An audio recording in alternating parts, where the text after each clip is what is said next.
Scares the fuck out of me sometimes because they will put me in a high crime area like that. Alright guys, what's up? I am thebugsarebad, and today we're going to discuss Ubereats versus DoorDash. So, for those who don't even know what Ubereats or DoorDash are, they're pretty much delivery services for food in your local area. So you can pull out your phone, be like, yo, what restaurants are in my area that I can get delivered? Blah blah blah. These Grubhub, Postmates, shit like that. I don't do either of that. Grubhub apparently wants you to do a schedule in advance. I don't like schedules.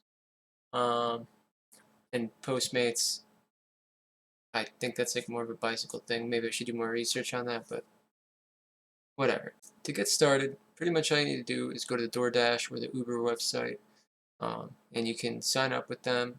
Now, both of them will require your ID. It's going to require proof of your car, registration, your insurance. And from there, it's going to do a background check. Both of them take about a week to get back to you. DoorDash is a little bit quicker, if I remember correctly. Uber Eats, once you've pretty much gone through all those steps, you're good to go. DoorDash wants you to schedule a meeting so you can speak to them and they'll show you everything you need to know. They give you a card, it's known as a red card, which is how you pay for the food. We'll get into that in a little bit. So you have to go to this meeting, like 15, 20, 30 minutes tops to do this meeting. And you're good to go. You have to dash that day though. You have to do at least one dash that day. So with Uber Eats, generally what happens is you get the call, pops up on your phone, and then you tap accept, right? Once you accept it, you get the directions to the location you need to go.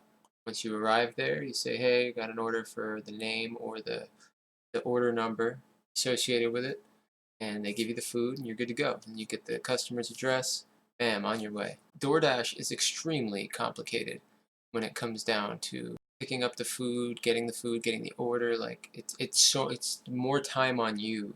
Because if you ask me if I'm delivering, all I want to do is deliver. I don't want to order the food for you. Call me entitled, but it's not my job. DoorDash it is. You have to read the instructions.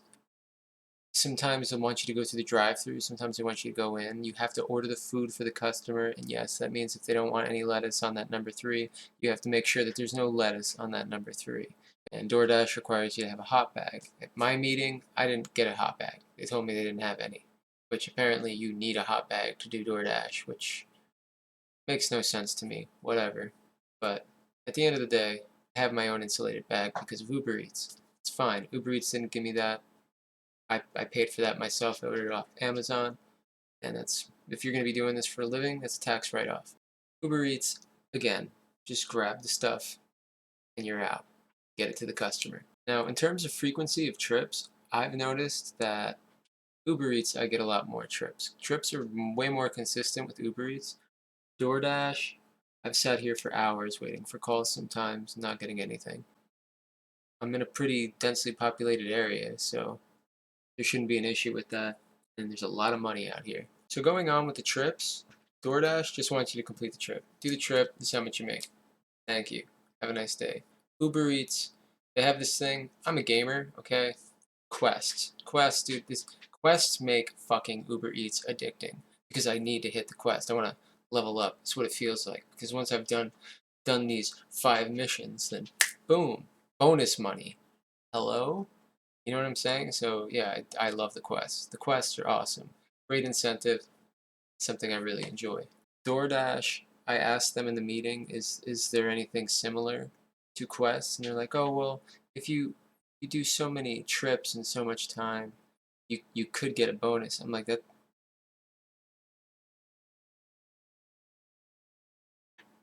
You can tell by now I'm kind of frustrated with DoorDash. We can go into that story later. Tips, okay? DoorDash, you order the food, they ask you right there how much you want to tip. I have a customer service voice. I'm very efficient. I take my job very seriously. Get your food there. I get it there hot. I make sure everything's there. Okay? I shouldn't have to be tipped because of your previous experiences. Uber Eats, you don't get tipped until after. So I've had nights where I'm like, shit, dude. I haven't made shit for tips today. And then I wake up the next morning and all the tips came in. I'm like, hey, driver support. Now, obviously, if you're a driver, something happens, you need to call for support. Both of them, great support. Honestly, great support. I can't complain about either of them. They both give great customer service. Now, if you're one of those guys, oh, is he speaking out in Afghanistan? Go fuck yourself. They provide great customer service, or dasher service, or driver service, whatever you want to call it. Doesn't matter what fucking country they work in. They speak English. I can understand them. Maybe you can't. I'm sorry if you can't. But at the end of the day, they get the job done.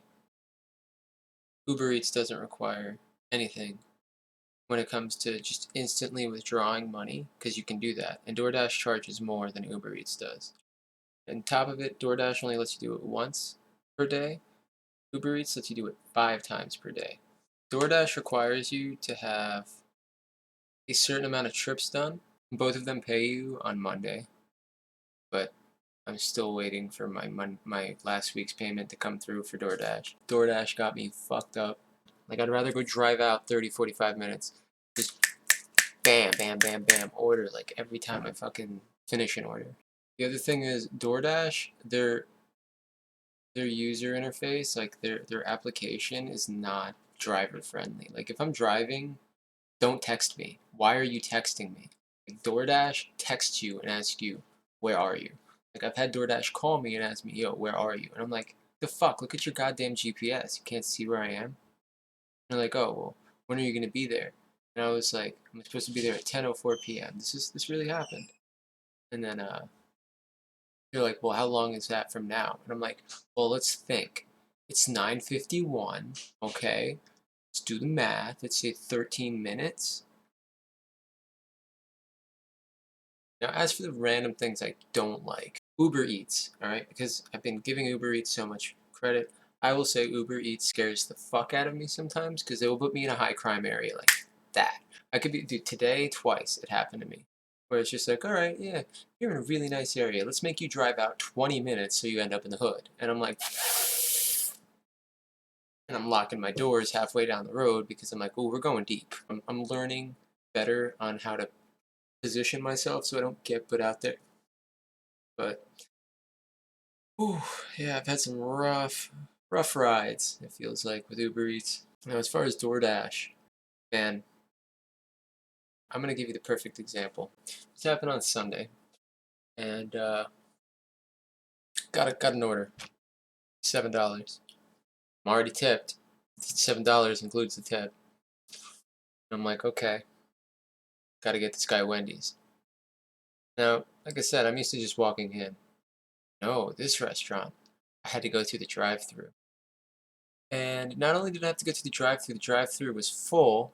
So I'm sitting there running my car, just idling for like 10 minutes before I get to the drive-thru order window, right? And then the woman's like, "Hold on for a moment." Boom, right there. 2 more minutes gone down the drain. And then I had to sit in the line until the people in front of me were done getting their food from the window. And I got to the window and I have to use my card to pay for the customer. Gave them the card, and then the card was declined. And I immediately got a text message from DoorDash that says, your card has been declined. Swipe again. And I'm like, all right. Like, DoorDash says to swipe it again. She swipes it again. She's like, nah, it's not working. I'm like, okay, cool. Boom, another text message from DoorDash says, please contact support. And I'm like, bro, this is $7. I'm like, all right, where am I going to park? And then I realized that you're not really supposed to make a left turn at this spot, and I'm not going to get a ticket on top of all this bullshit. So I'm like, okay, well, I have to go back out on the highway. I'm not going to go up a couple miles to make a U-turn, go down a couple more miles to make another U-turn, so I could come here and go through the same bullshit all over again for $7. So what I did is I tried to end the dash or cancel the order, and it wouldn't let me. It would not let me cancel the order. So I'm like, all right. So I force closed DoorDash. Apparently it didn't close. So with that, I get the customer calling me on my phone while I'm on a ride to an Uber Eats order that I got. And on my way This customer's like, it says you're going to be here in 2 to 4 minutes, and you're heading in the opposite direction. And I'm like, I don't know what to tell you. Like, I'm sorry, but I had an issue with the application. The application didn't let me cancel the order. Tried canceling the order. In the process of calling support, but you're calling me. I didn't say that, but yeah, like I'm sorry. I'll get it taken care of. So I call support, and they're like, oh yeah, this is gonna go against your acceptance rate. And I'm like, your card being declined goes against my acceptance rate? Like, how does that make any sense? They're like, oh yeah, no, I understand. I'll see what I can do about that. And it's like, all right, cool, whatever. So then I logged out of DoorDash for the day. And yeah, I logged out of DoorDash. And I continued to do Ubereats for the rest of the night. It was a good night. Would I recommend this to anybody? It depends. The way I want to look at it is if you feel comfortable working on your car, sometimes the more advanced shit, feel comfortable doing it? The answer is yes there, boom. I'd say keep listening. Do you mind paying taxes at the end of the year? Is your car fuel efficient? If it's not, just don't even bother. Like, if you're trying to run around in a fucking Dodge Ram delivering food, you're nuts. You're fucking nuts. But yeah, if you don't mind interacting with people, like to drive around, listen to music, kind of have freedom with what you do, I highly recommend doing delivery service. It's cool. It's fun. Definitely been working for me and the things that I like to do. I would say get at it. Stop sitting around. Start applying. Wait a week. Boom. Here we go. Time to make some money. I'm definitely going to be way more frequent in Uber Eats. DoorDash is the only thing in my home area right now that is accepted, but even then, like, nobody uses them because they don't have any drivers in this area. And I want to be that driver, but when you're getting 1 hour or one order every 3 hours for fucking like $6 to $15, it's like, but yeah, especially if you're a content creator or anything like that, you're just looking for a way to pay your bills while you pursue your dreams. I would highly recommend doing any sort of Uber Eats, DoorDash, Lyft, Postmates, anything like that. See, look around. Like, there's options. You don't have to go fucking work for the man 40 hours a week or else you lose your job. Like, if I'm sick, like my first week of Uber, I got chest pain. I took fucking 3 days off. I didn't get punished for that. So yeah, guys, if you like this video, don't forget to subscribe. At least like the video. It would really mean a lot to me if you like the video. Commenting. Feel that right here. Every time I get a comment on YouTube, I wake up in the morning and see a comment on YouTube. It feels so good. It feels so good. Check out my Twitter, thebugsarebad, Instagram, thebugsarebad, TikTok, Snapchat, Twitch, SoundCloud. I'm fucking everywhere. The Bugs Are Bad. All the links are down in the description. We've got a Discord for all creative minds out there, so if you like to carve tables, do magic tricks, write stories, paint pictures, literally, it doesn't matter what kind of artistic methods you have, modes, get in the Discord, because that's what our community is focused on. We like to see all the different ways people like to express themselves. I'm that type of person. I express myself in many different ways. So I'd love to see the way that you do it by joining the Discord, showing us what you got. Doesn't matter if you're new, doesn't matter if you're amazing, doesn't matter if you're dog shit. We all start somewhere, and maybe you'll find somebody to collaborate with. Until next time, next Tuesday, we'll be having another vlog. I'll see you soon. Peace out.